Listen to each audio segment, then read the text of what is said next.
नमस्कार विद्यार्थी मित्रांनो, सर्वज्ञ एज्युकेशन या यूट्यूब चॅनलवर तुम्हा सर्वांचे पुन्हा एकदा स्वागत आहे.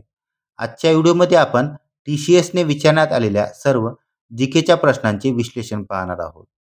हे सेशन नागपूर महानगरपालिका भरती, ठाणे महानगरपालिका भरती, GMC भरती, तलाठी भरती तसेच धर्मदाय आयुक्त भरती आणि इतर सर्व स्पर्धा परीक्षांसाठी महत्त्वपूर्ण असेल. तुम्ही जर चॅनलवर नवीन असाल तर चॅनलला सबस्क्राईब करा. व्हिडिओला सुरुवात करूया. पहिला प्रश्न विचारण्यात आला आहे, पुढीलपैकी कोणत्या राज्याची सीमा बांगलादेशला लागून नाही आहे? आपण मॅपमध्ये पाहू शकता, इथे आहे बांगलादेश.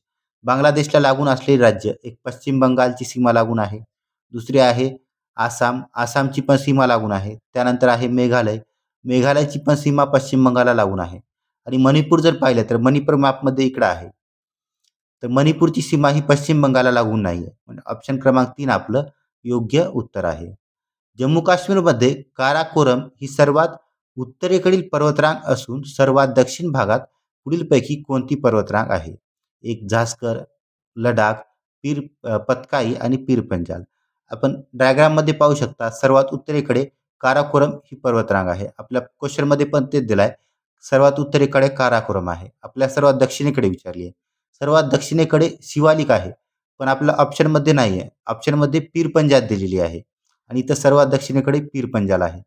काराकोरम, लडाख, त्यानंतर झास्कर आणि त्यानंतर शेवटी पीर पंजाल. म्हणून ऑप्शन क्रमांक 4 आपलं योग्य उत्तर आहे. पश्चिम घाटातील सर्वाधिक उंचीचे पर्वत शिखर कोणते? तर अन्नाईमुंडी हे पश्चिम घाटातील सर्वाधिक उंचीचे शिखर आहे. कळसुबाई हे महाराष्ट्रातील सर्वाधिक उंचीचे शिखर आहे. इतिहासातील प्रसिद्ध प्लासीची लढाई कोणत्या वर्षी झाली होती? तर 1757ला प्लासीची लढाई झाली होती. त्यामुळे ऑप्शन क्रमांक 2 आपलं योग्य आहे. यानंतर 6 ते 7 वर्षानंतर 1764 मध्ये बक्सरची लढाई झाली होती आणि याच लढाईनंतर 100 वर्षानंतर पुन्हाच 1857 मध्ये भारताचे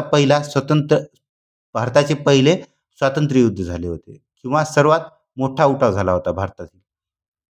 क्रांतिसिंह नाना पाटलांनी कोणत्या जिल्ह्यात प्रतिसरकारची स्थापना केली होती? तर यांनी सातारा या जिल्ह्यामध्ये प्रतिसरकारची स्थापना केली होती.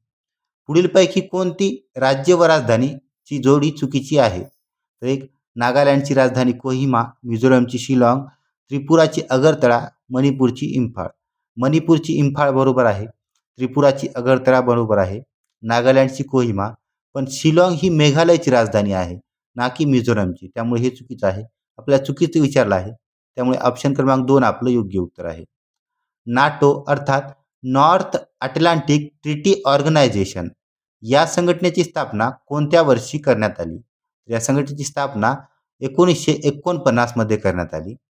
1991 मध्ये भारतामध्ये आर्थिक सुधारणा लागू करण्यात आल्या, तेव्हा PV नरसिंह राव यांचे सरकार होते. याद्वारे LPG हे मॉडेल स्वीकारण्यात आले. LPG म्हणजे लिबरलायझेशन, प्रायव्हेटायझेशन आणि ग्लोबलायझेशन. हे पण लक्षात ठेवायचं आहे, यावर भरपूर वेळा परीक्षेमध्ये प्रश्न विचारण्यात येतो. जगातील पहिली साम्यवादी क्रांती पुढीलपैकी कोणत्या देशात झाली? तर पहिली साम्यवादी क्रांती ही रशिया या देशामध्ये झाली. नील आर्मस्ट्रॉंग, एडविन आल्डरिन पुढीलपैकी कोणत्या यानातून चंद्रावर गेले होते? तर हे अपोलो 11 किंवा 11 या यानातून चंद्रावर गेले होते. पुढीलपैकी कोणाला अणुशक्तीचे जनक म्हणून ओळखले जाते? तर रुदरफोर्ड यांना अणुशक्तीचे जनक म्हणून ओळखले जाते. यांनीच इलेक्ट्रॉनचा शोध पण रुदरफोर्ड यांनीच लावला. त्यानंतर अणुला भेदणारा सर्वप्रथम व्यक्ती म्हणजेच रुदरफोर्ड होय. पुढचा प्रश्न, दूरदृष्टिता असणाऱ्याला पुढीलपैकी कोणत्या भिंगाचा चष्मा वापरावा लागतो? तर अशा व्यक्तीला बहिर्वक्र भिंगाचा चष्मा वापरावा लागतो.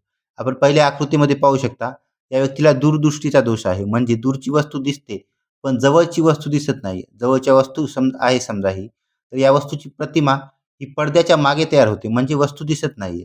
तर जर आपण बहिर्वक्र भिंगाचा वापर केला तर काय होते, प्रकाश किरण एकवटले जातात आणि ते आपल्या दृश्यपटलावर पडतात आणि आपल्याला प्रतिमा दिसू लागते.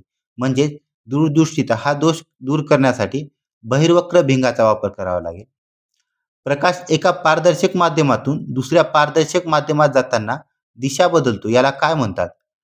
तर याला प्रकाशाचे अपवर्तन असे म्हटले जाते. आपण या आकृतीमध्ये पाहू शकता की प्रकाश हा हवेतून येत आहे आणि पाण्यामध्ये प्रवेश करत आहे. जेव्हा पाण्यामध्ये प्रवेश करतो तेव्हा तो सरळ न जाता तो थोडासा वाकल्या जातो. तर याला प्रकाशाचे अपवर्तन असे म्हणतात.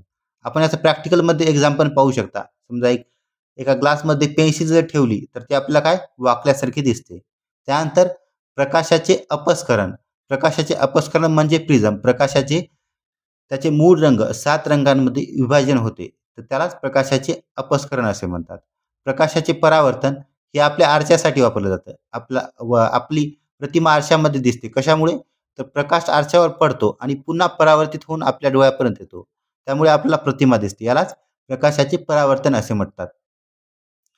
फुलातील पुलिंगी भागाला कोणत्या नावाने ओळखले जाते? तर या भागाला पुंकेसर या नावाने ओळखले जाते.